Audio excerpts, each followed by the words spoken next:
to share a funny story from when I first joined the monastery about 20 years ago.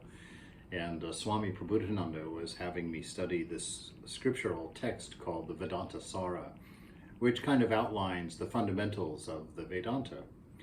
And in the first chapter, there's a long little treatise on a competent student. And so I was reading that, and I'll read it to you and then share. I think my concerns will be quite obvious after I read it to you. So it says, the competent student is an aspirant who, by studying in accordance with the prescribed methods, the Vedas and the Vedangas, or the auxiliary books to the Vedas. And so by the right method, he means somebody practicing strict continence, and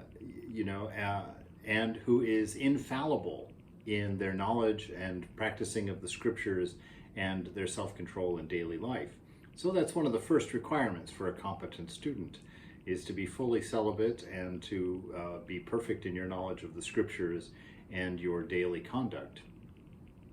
He has obtained a general comprehension of the entire Vedas, who, being absolved from all sin in this and in a previous birth by the avoidance of the actions known as karmya, the rites performed with the view to attaining a desired object, and nishidha, those forbidden in the scriptures, and by the performance of actions called nitya, or daily obligatory rites, and naimittika, obligatory on special occasions, as well as by penance and devotion, has become entirely pure in mind, and who has adopted the four sadhanas, or means to the attainment of spiritual knowledge.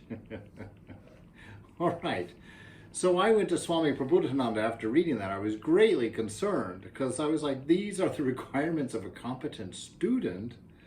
I don't even meet the qualifications for being a student, let alone a monk or a renunciate. What am I doing here? Should I put my tail between my legs and slink out the back door and pretend that I was never so bold as to, attempt something like this? And so at lunch that day, I remember telling Swami Prabhupada, I was like, Maharaj, I don't even qualify to study this stuff, let alone to be a monk, And Swami smiled, and he was very quiet for a moment. And he said, you must know that they are describing an ideal. And he says, if you are in fact an ideal student who meets the requirements here of this competent student, then all that is necessary of the teacher is to come and whisper in your ear, thou art that. And through the voice of the Guru, speaking this highest truth to you, you will have your samadhi, your full realization. You will reach enlightenment on the spot just by having your Guru whisper those words in your ear. And so that's why they're outlining the ideal student, the student who has done all of the work and has prepared the body and mind for receiving the highest truth, and then being set free in a snap just by the words of the Guru. And so tonight in class, one of the brahmacharis who was there asked a really great question. He said, why is it that if this person is perfect in conduct, perfect in the knowledge of the scriptures, perfectly self-controlled, perfectly celibate, why is it that the words of the Guru spoken in their ear is what actually gives them their enlightenment? And Swami Sarvadevananda gave a very beautiful answer that was very satisfying to me. He said that is because ultimately the attainment of these things is through grace alone. It is never through effort, because God cannot be purchased. It's not a transactional relationship, that your enlightenment is the one effect with no cause.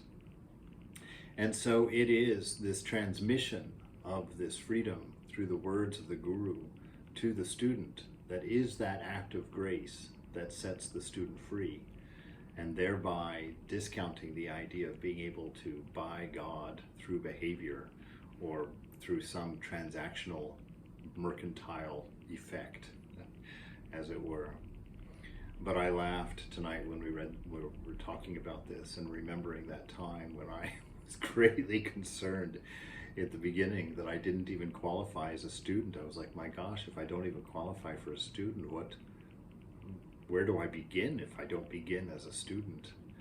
So, those were the things I learned from that dilemma, and am still learning some 23 years later.